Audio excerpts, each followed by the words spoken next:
কি? আপনি আমার মায়ের নাম্বার চেয়েছিলেন না, নেন, যা খুশি বলেন, ভিডিও দেখান, যা ইচ্ছা করেন।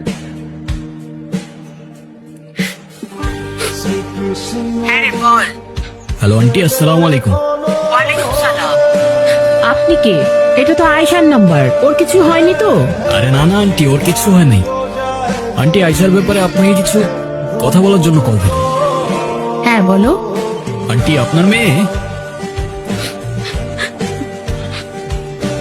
মেয়ে তো অসাধারণ একজন মানুষ।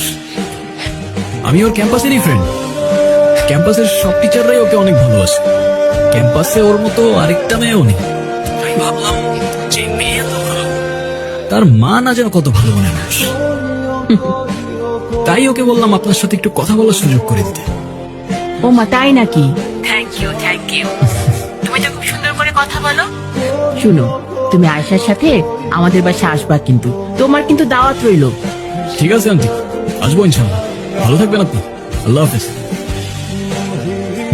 কথা বলো। হ্যাঁ মা, হ্যাঁ রে, ছেলেটা কি দেখতে? কি অনেক সুন্দর, হ্যান্ডসাম নাকি খুব? কি মা, তুমি আবার কি শুরু করলা?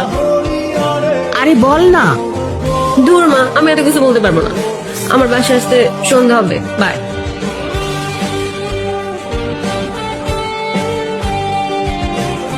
আপনি আমার মাকে কিছু বললেন না কেন? সে তো আমি এমনিও বলতাম না। তুমি তো লিটারালি কান্না করছিলে। আমি তো নিজেও বুঝতে পারিনি তুমি এতটা ভয় পেয়ে যাবে।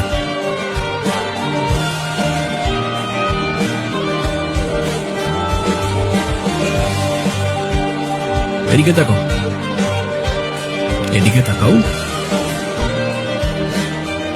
তুমি তো জানো তুমি ভুল না, রাইট? বলো, রাইট অর রং? রাইট।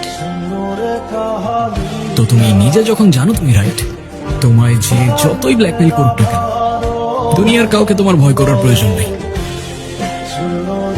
কি বুঝছো? জি বুঝছি স্যার। কি বুঝছো?